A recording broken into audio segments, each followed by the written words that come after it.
রুজির মালিক তো আল্লাহ। তো হিন্দু সমাজের মানুষদের ধারণা যে বিদ্যার মালিক সরস্বতী, রুজির মালিক লক্ষ্মী, লোহা লক্করের মালিক বিশ্বকর্মা। কিন্তু তার ধর্মগ্রন্থ বলেছে যিনি আনন্দ নিরানন্দের মালিক, যিনি হায়াত মউতের মালিক, তিনি একাই হবেন সর্ব জায়গার সর্বক্ষণের মালিক। লা ইলাহা হরতি পাপম ইল্লু ইলহা পরম পদম ইয়া দেবী সর্বভূতে শান্তি রূপে ওং নমস্তু তস্যৈ নমঃ নমঃ। আল্লাং জষ্টাং ষষ্ঠাং পুরনং পন্নং ঈশ্বর সর্বস্ব জগতং ব্রহ্ম। তিনি হবেন বিশ্ব ব্রহ্মাণ্ডের মালিক, তিনি হবেন আল্লাহ, তিনি এক অদ্বিতীয় লা শারীকা লাহ। সমস্ত প্রশংসার মালিক কে? আল্লাহ। সকলে মুক্ত কণ্ঠে উচ্চ স্বরে সেই মহান মালিকের শুকরিয়া আদায় করে বলি আলহামদুলিল্লাহ। শতকোটি দরুদ আর সালাম মক্কার মতি, মদিনার জ্যোতি, দুই কুলের সাথী, উম্মতের কান্ডারি, আমার ও আপনার নবী জনাবে মুহাম্মদুর রাসূলুল্লাহ সাল্লাল্লাহু তাআলা আলাইহি ওয়াসাল্লাম। উপস্থিত জ্ঞানী গুণী সম্মানীয় উলামায়ে কিরামগণ, আমার সম্মুখে বসে থাকা মুরব্বী বাবাজিরা, ভাইরা, মা ও বোনেরা, আল্লাহ পাকের দয়া, আল্লাহ পাকের মায়া, অনুগ্রহ আর শান্তি ধারা আমাদের সকলের উপর বর্ষণ হোক। জোরে বলি আল্লাহুম্মা আমিন। কয়েকদিন পর মাহে রমজানুল মুবারক মাস। আল্লাহ পাক রব্বুল আলামিন 12 মাসের ভিতরে সবচেয়ে দামি মাস করেছেন কোন মাসকে? রমজান মাস। কেন করেছেন আমার আল্লাহ রমজান মাসকে এত দামি? কারণ শাহরু রমাদান আল্লাযী উনজিলা ফীহিল কুরআন। আমার আল্লাহ পাক বলেন যে রমজান মাসে আমি আল্লাহ কোরআন নাজিল করেছি বলি 12 মাসের ভিতরে এক মাসকে সবচেয়ে দামি মাস বানিয়েছি। পৃথিবীর জমিনে সবচেয়ে দামি রাত কোনটা? লাইলাতুল কদরের রাত। ইন্না আনজালনাহু ফি লাইলাতুল কদর। আমি আল্লাহ পাক যেমন রমজান মাসে কোরআন নাজিল করেছি আর লাইলাতুল কদরের রাত্রিতে করেছি বলি আমি আল্লাহ লাইলাতুল কদরের রাতকে 1000 মাস হইতেও উত্তম বানিয়েছি। বলো সুবহানাল্লাহ। আল্লাহ পাক বলেন পৃথিবীর জমিনে সবচেয়ে দামি ভাষা কোনটা? কোনটা গো? আরবি। কোরআন শরীফের পারা নম্বর 12, পৃষ্ঠা নম্বর 14, সূরার নাম সূরা ইউসুফ, লাইন নম্বর 11। আমার আল্লাহ পাক জগতের মানুষকে জানিয়ে দিল যে ইন্না আনজালনাহু কুরআনান আরাবিয়্যান লাআল্লাকুম তাআকিলুন। আমি আল্লাহ পাক আরবি ভাষায় কোরআন নাজিল করেছি বলেই আরবির দাম সবচেয়ে বেশি করে দিয়েছি। আমার শিক্ষিত মুসলমান, আমার সুধী মানুষেরা, আপনার ঘরে কাঠের চেয়ার, কাঠের টেবিল আছে, পা লাগলে কারো কষ্ট হয় না। কিন্তু ছোট একটা কাঠের টুকরা রেহেল পা লাগলে মানুষের কষ্ট হয় কি হয় না? রেহেলে পা লেগে গেল কেন? আল্লাহ পাকের কোরআনের ছোঁয়া পেয়েছে বলে ওই রেহেলের দাম বাড়িয়েছেন কে? আল্লাহ। আপনার বাড়িতে অনেক জামা কাপড় আছে, পা লাগলে কারো কষ্ট হয় না, কারো দুঃখ হয় না। কিন্তু যে কাপড় দিয়ে কোরআনকে জড়িয়ে রাখা হয়, আল্লাহ পাক রব্বুল আলামিন ওই জুজদান, ওই কাপড়ের দাম সবচেয়ে বাড়িয়ে দিয়েছেন। কেন? কোরআনের শীতল ছোঁয়া পেয়েছে বলে। কোরআন গরু ছাগলের জন্য নয়, কোরআন আমার জন্য, আপনার জন্য। হাযা বায়ানুল লিন্নাস। এই কোরআন মানব জাতির জন্য। হুদাল লিন্নাস ওয়া বাইয়ানাতিন মিনাল হুদা ওয়াল ফুরকান। এই কোরআন সবার জন্য। কোরআন যেমন সবার জন্য, ঠিক আমার নবী রাসূল সাল্লাল্লাহু আলাইহি ওয়াসাল্লাম সবার জন্যই চিন্তা করেছেন। নবী শুধু মুসলমানদের জন্যই কাঁদেন নাই, নবী চিন্তা করেছিলেন আবু জেহেলের জন্য, নবী চিন্তা করেছিলেন আবু লাহাবের জন্য, নবী চিন্তা করেছিলেন উতবা সাইবার জন্য। আল্লাহ, ওরা যদি ইমানদার হয়ে যেত। সবার জন্য চিন্তা করেছে। তাই হিন্দু ধর্মগ্রন্থে বলা আছে, এতং কৌলগত প্রায় জনিষু পর ধর্মনি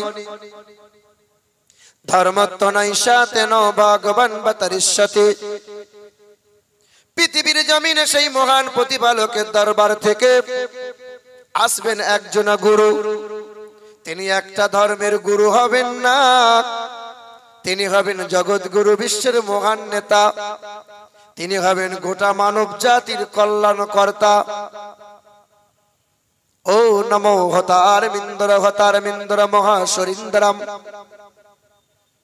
ও নমো ইন্দ্র জন উপস্রোত নামেন সংসা ভবিষ্যতে। পৃথিবীর জমিনে মানব জাতির কল্যাণকর্তা হয়ে আসবেন তিনি। তার নাম হবে নরসংসা। এর বাংলা করলে হবে প্রশংসিত, যার আরবি করলে হবে মুহাম্মাদুর রাসূলুল্লাহ।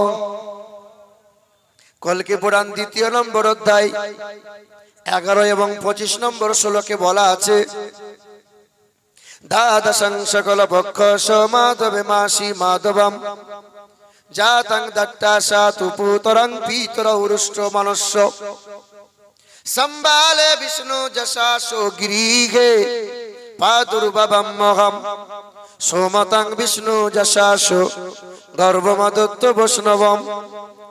পৃথিবীর জমিনে আসবেন যিনি বিশ্বের মহান নেতা হয়ে, যিনি মানব জাতির কল্যাণকর্তা, তিনি কালো মানুষদের মুক্তির সূর্য, তিনি হবেন নারীর স্বাধীনতার অগ্রদূত, যিনি জীবনে কখনো কোনোদিন একটাও মিথ্যা কথা বলবেন না, তিনি হবেন বিশ্বের মহান নেতা।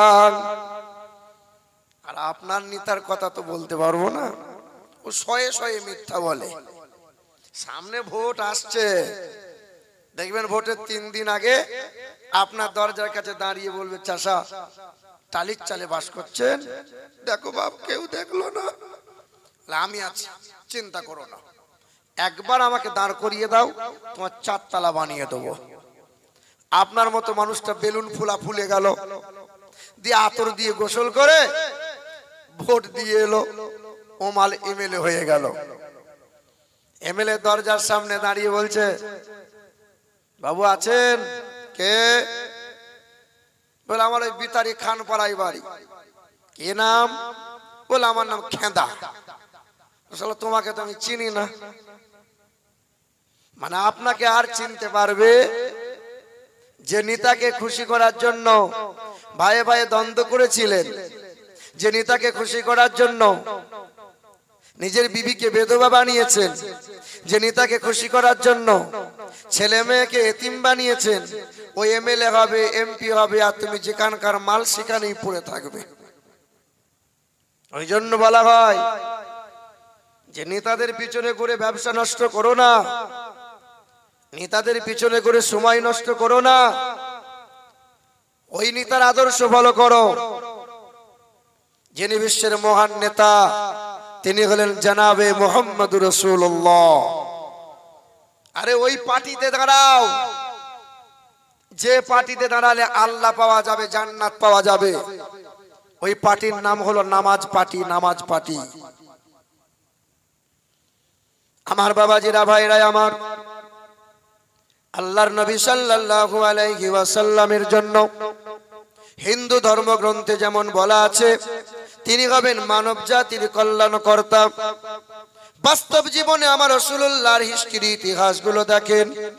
আল্লাহর নবী সাল্লাল্লাহু আলাইহি ওয়াসাল্লাম সারাটা জীবনে সংসার উজাড় করে দিয়েছেন, ছেলে মেয়ের ভাবনাকে ত্যাগ করে দিয়েছেন, কিন্তু 1 মিনিটের জন্য উম্মত উম্মতিকে ভুলে যায় নাই। দয়ার নবী আমার মসজিদের বারান্দায় খেজুর গাছের গুঁড়িতে ঠাস লাগিয়ে বসে নবী ওয়াজ করছিলেন।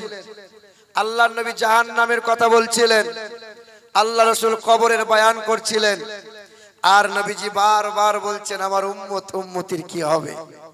নবীজির চোখ দুটো পানিতে ছলছল করছিল।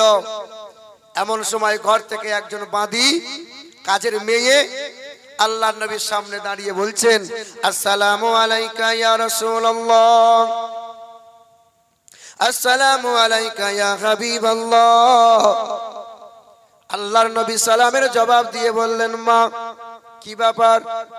বলে, ইয়া রাসূলুল্লাহ একবার বাড়ি চলুন না, মা আপনার জন্য অপেক্ষা করে দাঁড়িয়ে আছে, একবার চলুন। মা মানে নবীর বিবিগণ, আমাদের মা উম্মাহাতুল মুমিনিন। তা নবী বলছেন, মা তুই বাড়ি চ, আমি যাচ্ছি। নবী উম্মত উম্মতির কথা ভাবতে ভাবতে নবী বাড়ি যাওয়ার কথা ভাবনা ত্যাগ করে দিয়ে উম্মতির চিন্তায় মগ্ন হলেন। নবীর বাড়ি যাওয়া হলো না। কিছু সময় পরে ওই বাঁদিটা, ওই দাসীটা আবার আমার আপনার দয়ার নবীর সম্মুখে দাঁড়াই। আল্লাহর নবী উম্মতের জন্য ভাবছিলেন। দ্বিতীয়বারে বাঁদিটা বলছেন, আসসালামু আলাইকা ইয়া রাসূলুল্লাহ। আল্লাহর নবী সালামের জবাব দিয়ে বললেন, মা কি ব্যাপার রে? বলে, ইয়া রাসূলুল্লাহ একবার বাড়ি চলুন না, মা আপনাকে স্মরণ করেছেন, ডাকছেন। দ্বিতীয়বার আল্লাহর নবী বললেন, মা তুই বাড়ি চ, আমি যাচ্ছি।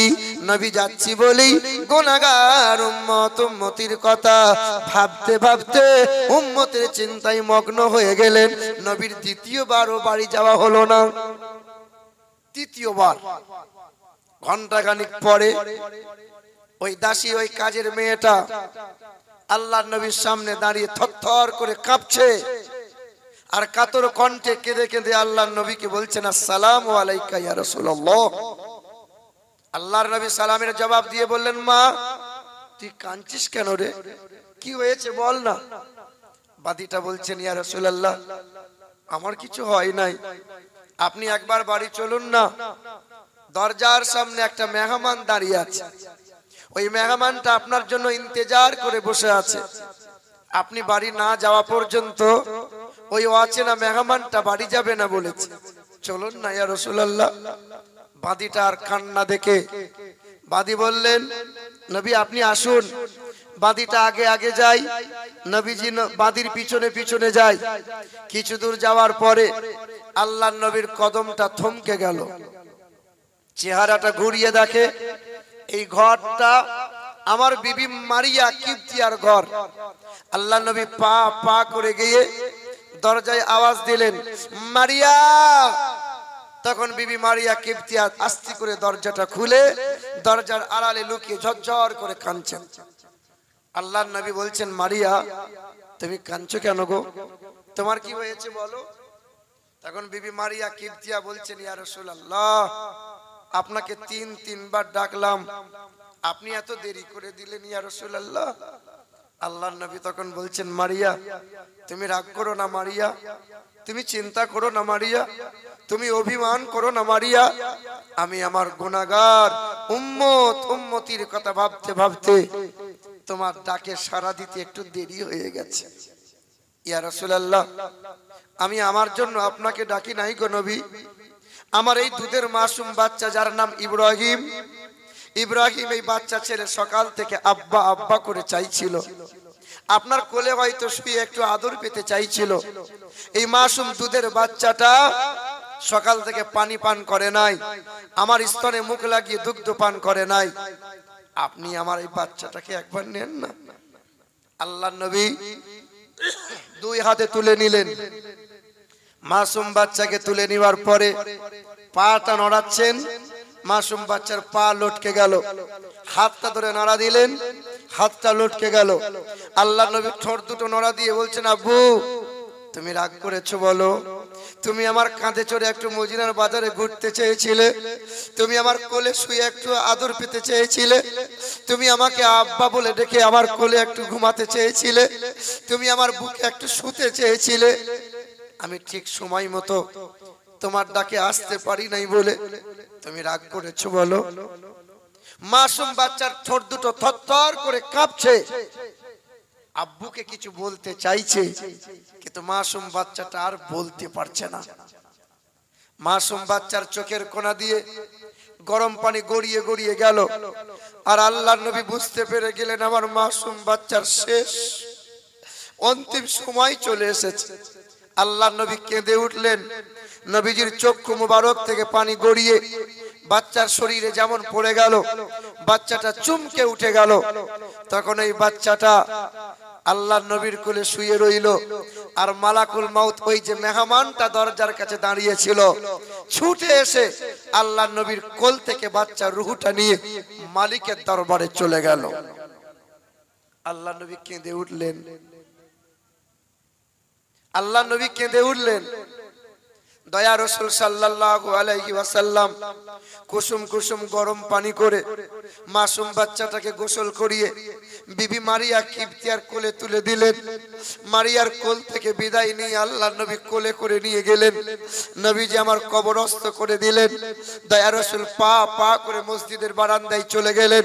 খেজুর পাতার ছাউনি ছিল, মসজিদটা খেজুরের গুঁড়ি দিয়ে দাঁড় করানো ছিল।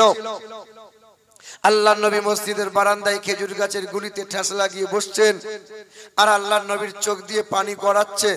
নবীর চেহারাটা শুকিয়ে গেছে, নবীজির চোখ দুটো লাল হয়ে গেছে। আল্লাহর নবীর সাহাবায়ে কেরামরা ছুটে গিয়ে আমার নবীকে গোল করে ঘিরে ধরে বসলো। আব্দুল্লাহ নামক এক সাহাবী বাচ্চা ছেলের মতো গিরগিরিয়ে গিয়ে আল্লাহর নবীর সামনে কাঁদছেন। আল্লাহর নবী চেহারা তুলে বলছেন, আব্দুল্লাহ তুমি কাঁদছো কেন গো? তুমি তোমার নিকটতম সাহাবী, তোমার আবার কি হলো বলো?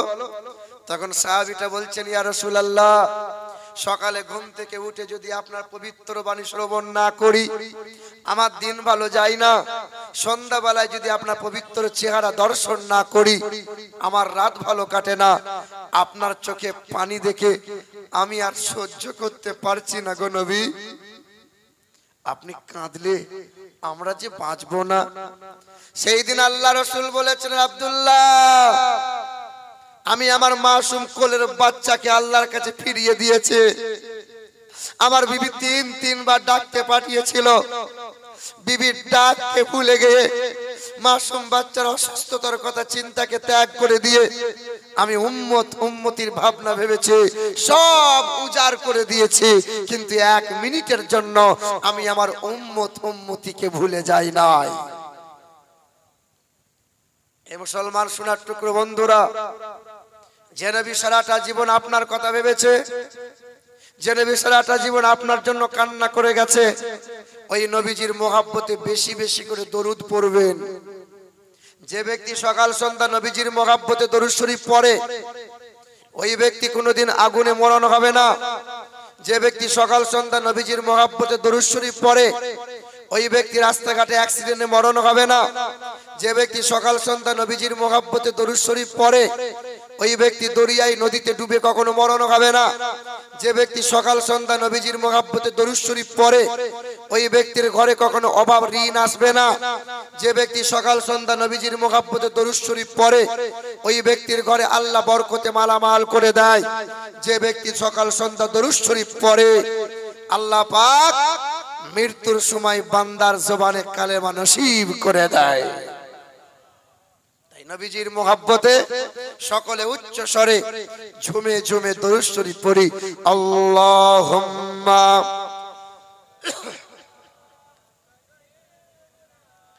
মাওলানা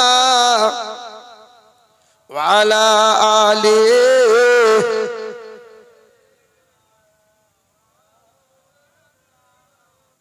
তবু মধ্যখানে জায়গাটা পূরণ হলো না, একটু আগে আসেন না বাবরা, মধ্যখানে জায়গাটা কম সময় একটু পূরণ করেন, একটু চলে আসেন। আসেন আব্বা।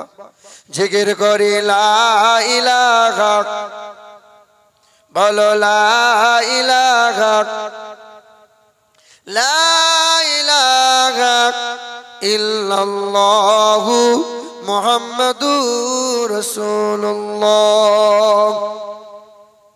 আব্বা জান, ভাই জানেরা, আল্লাহ পাক রব্বুল আলামিন কোরআন পাকে জানিয়ে দিলেন, এ পৃথিবীর মানুষেরা ওই কোরআনটাকে সাধারণ কোরআন মনে করিও না, সাধারণ কোনো কিতাব মনে করিও না।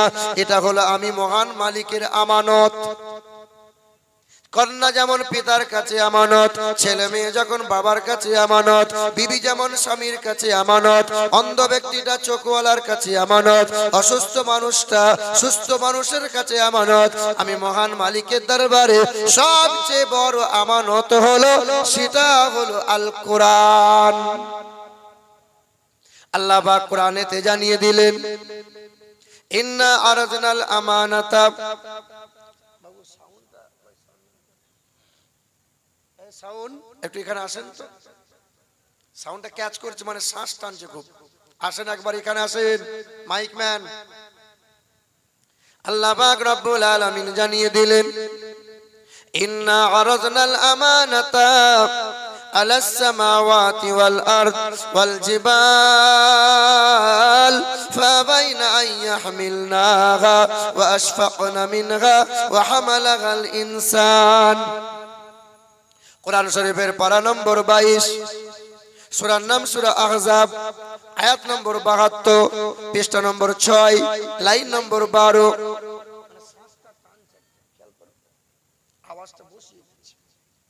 আল্লাহ পাক রব্বুল আলামিন জানিয়ে দিলেন, এ দুনিয়ার বান্দা বান্দিরা, আমি আল্লাহ পাকের মহা আমানতের ওজন কতটা।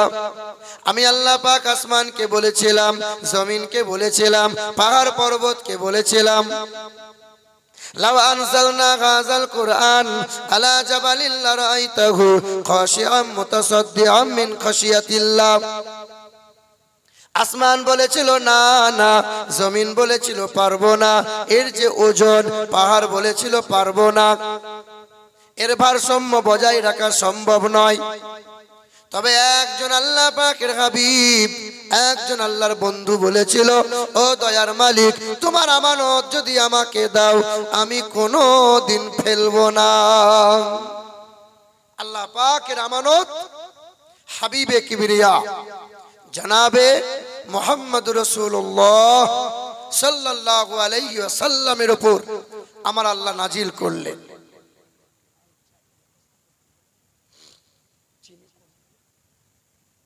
আমার বাবাজিরা, ভাইরা আমার আল্লাহ পাক রব্বুল আলামিন বললেন, এ দুনিয়ার বান্দা বান্দিরা, এই কোরআনকে বুকে জড়িয়ে নাও, এই কোরআনে চুমা দাও। এই কোরআনটা পড়লে যেমন স্বভাব পাওয়া যায়, এই কোরআনটা শুনলে তেমনই স্বভাব পাওয়া যায়।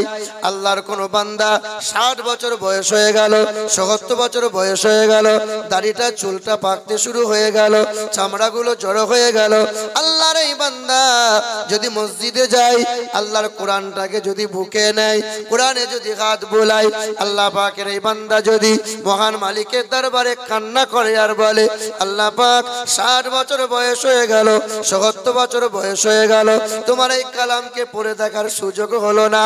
আল্লাহর বান্দা একবার কোরআনে চুমা দেয়, একবার কোরআনটাকে বুকে নেয়, আল্লাহ পাকের বড় দয়া হয়। আল্লাহ পাক বলে, দেখ ফেরেশতারা, দেখ আমার এই বান্দা জীবনে কোরআন পড়া জানে না, অথচ কোরআনকে ভালোবাসে। একবার বুকে নেয়, একবার ঠোঁটে দিয়ে চুমা দেয়, একবার কোরআনে হাত বোলায়।